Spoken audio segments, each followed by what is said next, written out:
আজকালকার মানুষকে বিশ্বাস করতেও ভয় লাগে, কার মনে কি আছে কে কিরকম ওইটা আসলে বলতেও পারি না। সামান্য 2-4টা কথার উপর মানুষকে বিশ্বাস করতে গিয়ে শেষ পর্যন্ত নিজের কাছেই ঠকে যেতে হয়। তখন নিজের কাছে কষ্ট লাগে যে আসলে কেন আমি মানুষটাকে বিশ্বাস করলাম। আপনারা হয়তো রিসেন্ট আমার পেজে একটা ঘটে যাওয়া ঘটনা জানেনি, তারপরেও আমি আরো 2-4টা ঘটনার শিকার হলাম। ভাগ্যিস যে ওইগুলো আমি কোনো না কোনো ভাবে সাবধান হয়ে গিয়েছি, যার কারণে গিয়ে আমার ওইরকম প্রবলেম আর পড়তে হয়নি। এসব কথাগুলো শুনতে নিজেরই খারাপ লাগে যে একটা মানুষ এত ভদ্র ফেস নিয়ে কেমনে মানুষকে ঠকাইতে পারে, আর সামান্য 2-4টা কথা বলো কেমনে মানুষকে ঠকায়, এটাই আমি বিশ্বাস করতে পারি না।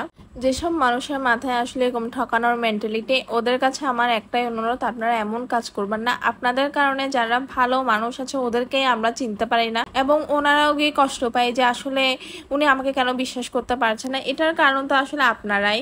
এখন আমি সবাইকে দোষ দিও লাভ নেই, জাস্ট 2-4 জনের কারণে। আমি সবাইকে কখনো দোষ দিতে পারি না, কিন্তু এটা সত্যি 2-4 জনের কারণে সবার কাছে এটা সাফারটা হতে হয়। সবাই এটার কারণে মানে বিশ্বাসটা নষ্ট করে ফেলতে হয়। যাই হোক, আমি কিন্তু এখন একটা কথা সবাইকেই বলি, আপনারা যখনই অর্ডার করবেন 3 দিন আগে অর্ডারটা করবেন এবং তখনই অ্যাডভান্সটা করবেন। আমি এখন আসলে অ্যাডভান্স পেমেন্ট ছাড়া অর্ডার নিও না বা নিতেও চাই না। যেগুলো আমার খুবই পরিচিত ওদের কাছে মানে এই জিনিসটা করি না। কিন্তু যারা আমার কাছে রেগুলার কেক নেয় ওনারাও জানেন যে আমি সহজে কিন্তু তখনও অ্যাডভান্স নিতাম না, এখনো নিই না। নিতে গেলে বলতে গেলে এটা খুবই কম, যদি একদম নিউ কাস্টমার হয় তখনই আমি অ্যাডভান্সটা নিয়ে ফেলি। আর এছাড়া আপনি যখন কেক রিসিভ করবেন তখন কিন্তু আপনার কাছে পেমেন্ট দিয়ে কেক রিসিভ করতে হবে, না হয় আমি কেকটা দিব না। সেটা হোক ডেলিভারি ম্যানের কাছে হোক আমার কাছে, সেটা আমি করি না। এই জিনিসটা আপনারা অবশ্যই মাথায় রাখবেন। তবে অনেক সময় হয় যে কাস্টমার টাকা নেয় বা কিছু টাকা কম হয়ে যায় বা কিছু সময় বিকাশে দিতে হয়, তখন ওইটা আমার সাথে কথা বলে আমি ওইভাবে কনসিডার করি। আদারওয়াইজ এটা আমার একদমই করা হবেও না আর হয়ও না। কিছু কিছু মানুষের জন্য সবার কাছে এই সাফারটা করতে হয়। এজন্যই আপনাদের কাছে একটা অনুরোধ, আপনারা এই কাজগুলো করবেন না। যেমন আজকে যে কেকটা দেখছেন, এই কেকটা যিনি নিয়েছে উনি আমাকে অলমোস্ট 12-13 দিন আগে বলেছে, কিন্তু ওনার কাছ থেকে আমি কোনো অ্যাডভান্স পেমেন্ট নিই নাই।